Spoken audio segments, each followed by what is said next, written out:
I feel like this is getting to be a habit. We're getting together for these little virtual sit-downs together, and boy, I am hoping that over the next couple weeks we'll be able to be back together in person. But until then, let's have our weekly appointment.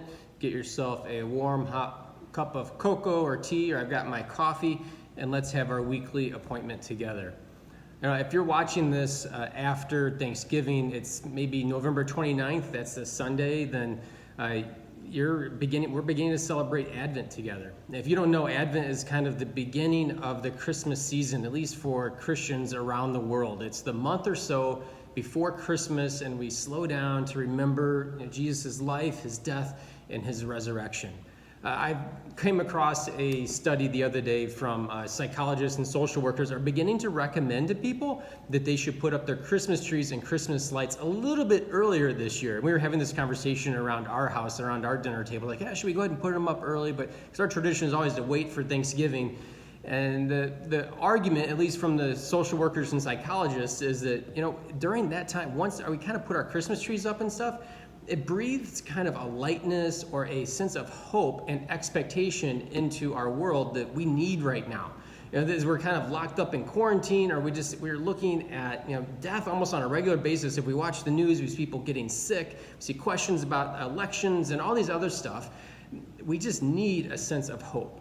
Well, when we begin to look at Advent, we can slow down and remember, I actually have hope in real stuff. And not just in a hope that maybe tomorrow will be better, but Advent is a hope for that tomorrow is going to be better because Jesus is in my life. But some of you are kind of like, well, I would love to celebrate Advent like that, but I'm just not sure because I just have doubts and I have questions and how can I know that this is really true? And I got to tell you that I have some of those same questions too sometimes. And even after I began to follow Jesus, still kind of think through, well, how do I know that the stories I read in the Gospels are true? And that is a great place to start in Advent. Because if we can't actually trust the stories that we find in Matthew, Mark, Luke, and John, how can we actually know that we can have real hope? So I want to talk to you about three reasons or three ways that we can know, that we can trust Matthew, Mark, Luke, and John, that they're actually telling us the truth. So three ways that we know that we can trust these Gospels. Remember the Gospels, first, let me just start by saying the Gospels, Matthew, Mark, Luke, and John, are the four books in the Bible where we find the stories about Jesus' life, and then his crucifixion, and then his resurrection. Now, they're written primarily by people that knew Jesus personally. But in the case of Luke, we see that it's written by someone who had not met Jesus, but what he did was he went around and he interviewed people who did know Jesus. So he went and talked to hey, he healed your daughter. Tell me about how that happened. Or you were at the cross or you were at the trial when Jesus was being, kind of being accused and then they condemned him to death. Tell me about how that all broke down. And so he interviewed people, real eyewitnesses, and then began to tell the stories. Now, let me just say that one way that we can know that these folks are telling the truth is because what we begin to see is that in the early church, all of these early church leaders, they end up being put to death for their faith. That's important to realize, is because sometimes something people will say is I can't trust them because they were out to kind of get rich, or they wanted to take over the world. So they made up lies. They invented things about Jesus, so that they could look good. But what ends up happening, especially with Jesus' disciples, these first kind of group of men that follow him, what we see is that every single one of them, when they are faced with either hey, just tell us, just between me and you, that Jesus really didn't do these things. They're no, but he did. Well, tell us, or else we're going to have to put you to death. They're but he did do it. He did rise from the dead. All of these men end up getting put to death instead of saying, just kidding, we made it all up. So that becomes something to remember and to rely on. It is hey, maybe they were telling the truth because all they had to do is say, just kidding, and they would have saved their necks, literally. But they never did that. They end up dying instead. One of the other things, so two more reasons that we can begin to trust the Gospels a little bit more. One more is that, well, let me just say that one of the arguments I've heard against the Gospels being reliable or that we can trust them is that they're propaganda. Now, what is propaganda? Propaganda is basically if you're running for political office, you tell all the good stories about your life and leave out all the bad ones, and you really blow up the good ones to make you seem like you're more awesome than you really are. And so what people say is that Matthew, Mark, Luke, and John are kind of like, they're propaganda. They're made up stories to make the disciples look really good so that they can start this new cult, this new world religion, maybe get power, influence, maybe make some money. But I just got to push back against that argument, though. See, I don't think that is actually a very good place. That doesn't make any sense to me. Any careful reading of Matthew, Mark, Luke, and John will help you see that these guys actually come out looking really bad most of the time. Remember when we were reading Luke 9 together the last few weeks? And I showed you how in my Bible, these guys just kept doing stupid stuff over and over again. Well, that's what happens in all of the Gospels. They're rarely ever held up as like, oh, here's the heroes of the story. Let me tell you about what this awesome thing that James or that Peter did. Instead, what you see is these guys, they come across as being really foolish, being really slow to learn, being hard-hearted, being vengeful. I mean, remember a couple weeks ago, the story about James and John saying, hey, Jesus, let's just burn this village to the ground. Those aren't exactly people that you would want to follow. So if this is, so people say, well, it's just propaganda to get us to believe in Jesus. I would say then that it's not very good propaganda. Because the people who end up being the heroes of the story are not the church leaders. The church leaders look like the kind of guys that you kind of a little bit of suspicion about them, like, should we really listen to them? Instead, the heroes end up being a lot of times the people that Jesus heals. So it's the leper, it's the child or the father who have epilepsy or who have seizures, who are demon possessed. It's the prostitutes, the tax collectors. Those a lot of times end up being the heroes of the story because they're the people that the authors will say over and over again, and they had such great faith. Jesus was amazed at their faith. What we see at the disciples is he communicates frustration and disappointment. It's like, guys, why aren't you getting this? I'm spending all this time with you and you're still not catching on to me. Jesus is often held up as the hero of this story. No surprise there, but Jesus is often the one that it looks like, well, he's the one who's doing the right thing. It's not that we're supposed to trust in the disciples, these early, these church leaders. We're supposed to put our trust in Jesus. He's the real hero of the faith, not these other guys. So if it's propaganda, it's not a very good piece of propaganda. It would be like if Joe Biden were running for president and he decided to tell us all the bad stories, all the bad stuff he did, or if Donald Trump, he came out with a series of commercials telling about all the times he had screwed up. Like, they just would not do that.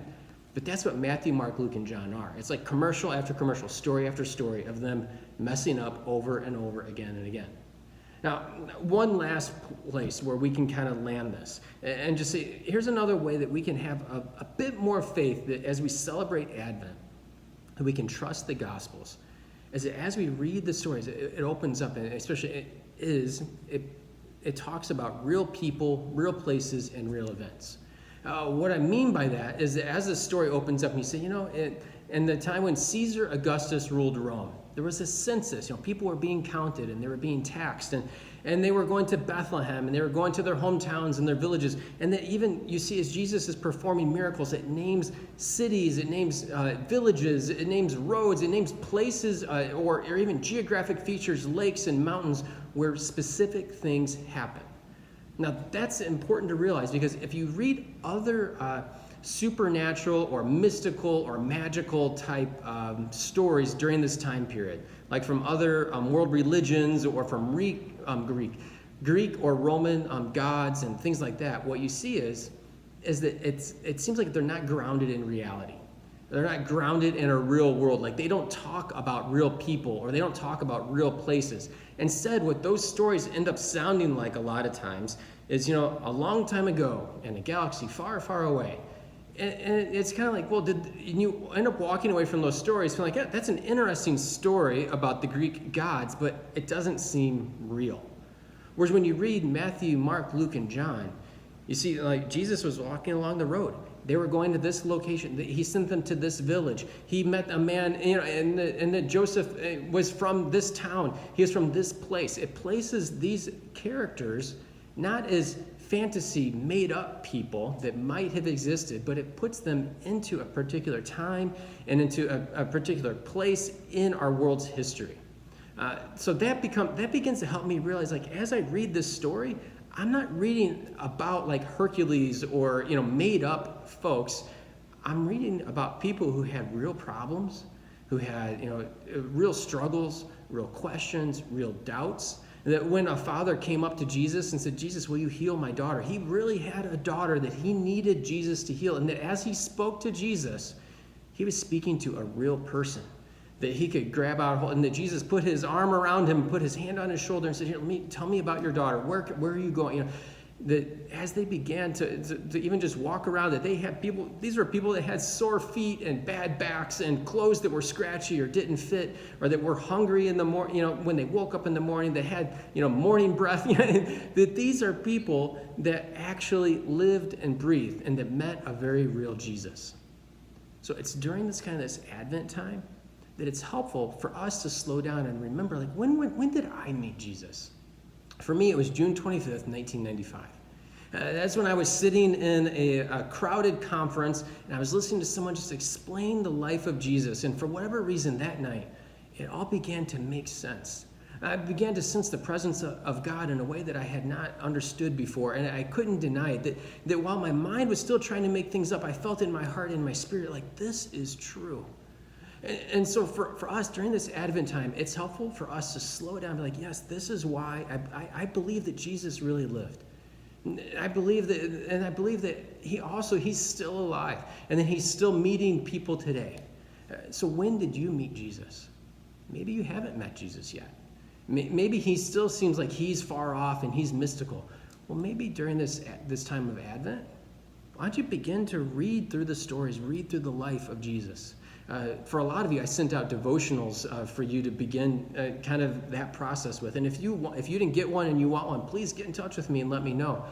But over the next, this next couple weeks or so, maybe sit down and do those devotionals so that you can have that time of hearing from God and his word. As you pray, you begin to meet the real Jesus, and he comes into your life and he doesn't leave you the same. So you become you become that person who understands that Jesus isn't some made up story or some bad piece of propaganda, but that he was a real person. He's the real hero that we can turn our eyes towards. So let's jump into this. I hope you enjoyed your cup of coffee, your cocoa, as we were hanging out together today. And I hope that this begins a great season of Advent and hope for you.